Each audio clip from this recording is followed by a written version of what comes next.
All right. So, and if tabbing back and forth does this, I'm gonna just go straight to the cheat sheet, we'll see. When you take the test, what you'll do is you'll download a tester program. And you set up an account, and you log into it, and that's where you have your vouchers, and that's where you redeem your vouchers for the test. And that's what issues the test. So when you come in, it says, hey, it's this many questions, you have this much time, this is how long, or this is what you need to pass as far as score. So this one, 5 questions, you need an 80, you gotta get 4 of these right. As I said, they all build on each other, so if you miss one, you fail the test. Don't let that freak you out. Once you click end test, you will not be able to return. So everything looks good. Hey, look, that's our last being nice. Start the exam. Now what I recommend is looking through this really quick, you know, like the teachers say, flip through the exam just to see what's all there. And I'll show you a couple things about this.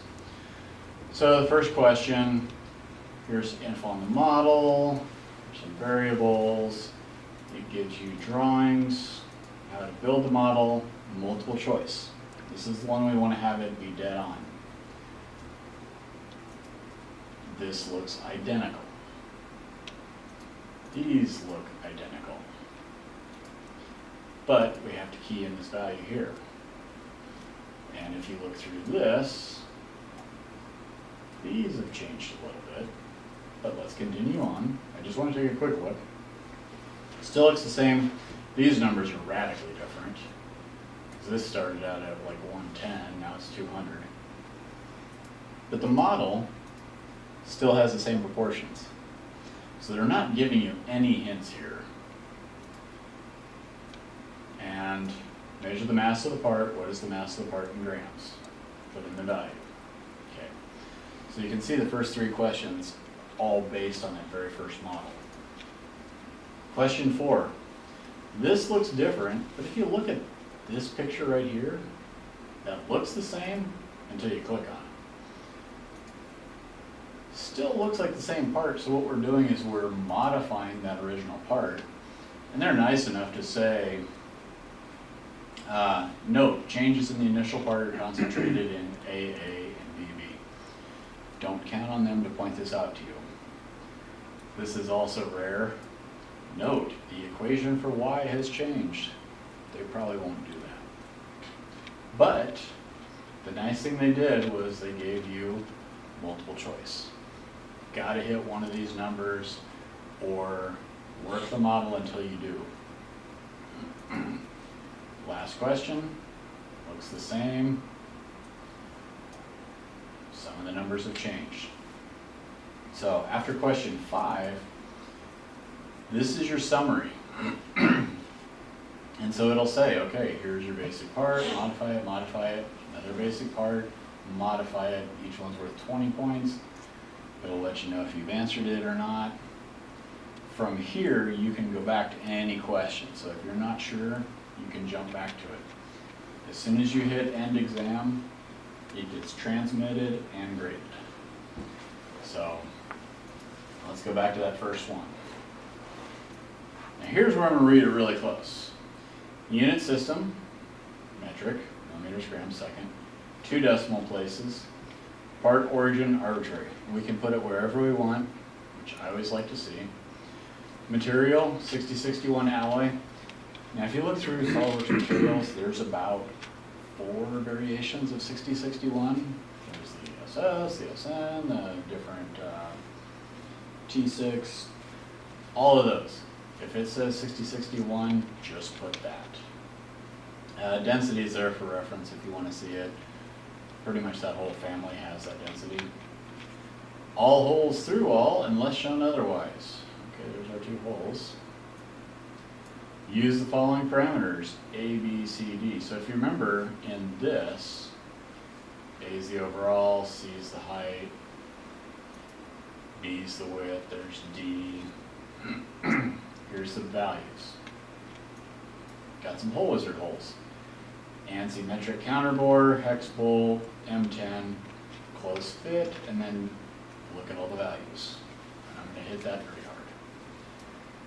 Couple of equations. So here's Y to locate that, and here's X to get the thickness of that. Measure the mass of the part. What is the mass of the part in grams? Cool beans. Let's build this. Everybody good with that? All right. Jump over to SolidWorks. I'm going to do a metric part because that's what they said to do. I'm going to start sketching on the front plane. And anybody that knows me knows that I sketch pretty sloppy, but I'm just getting stuff in the ballpark. Because that's what SolidWorks is all about. Now, I need to put in dimensions. So, A is 110. Like this A. Now, instead of typing in 110, does anybody use global variables?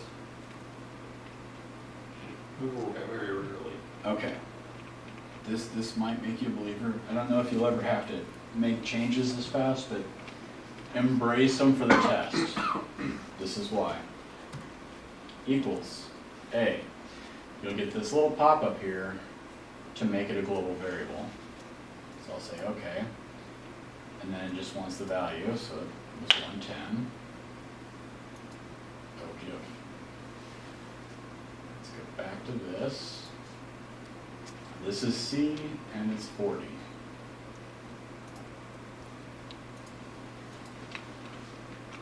Equals C, make it a global variable, make it 40.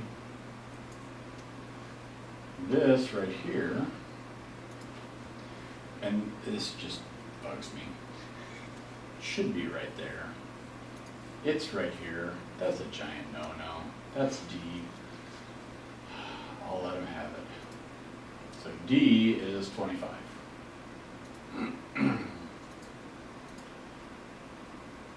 Equals D, global variable, 25.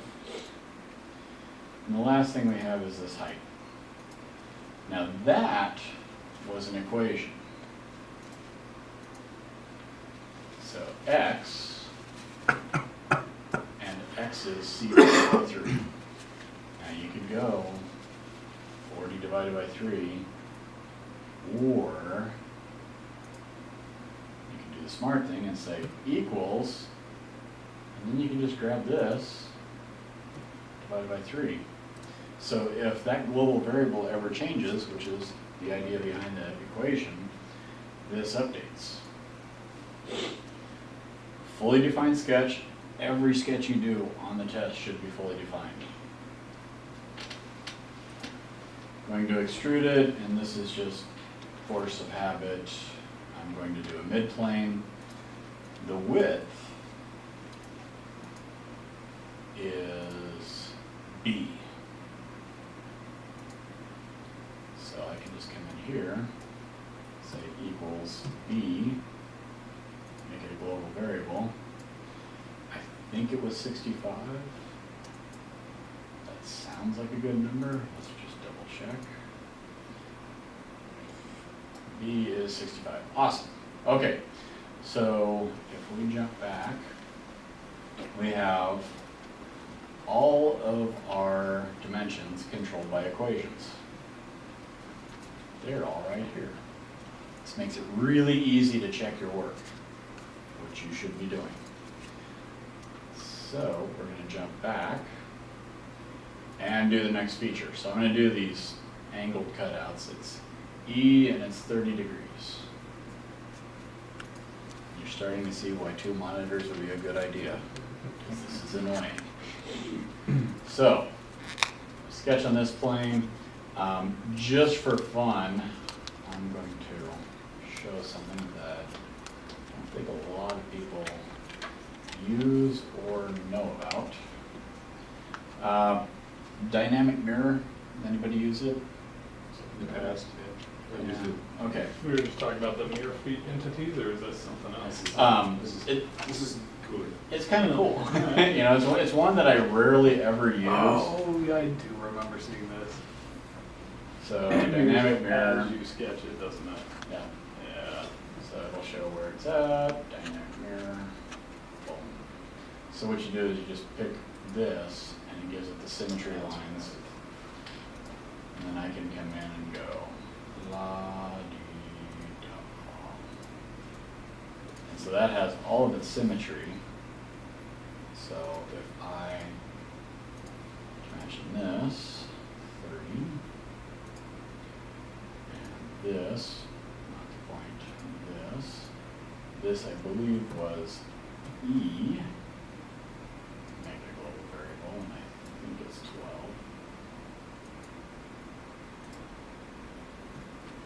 And go ahead and cut that.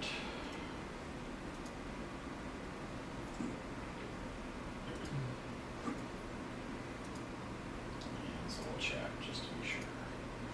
30 and E is 12. Good.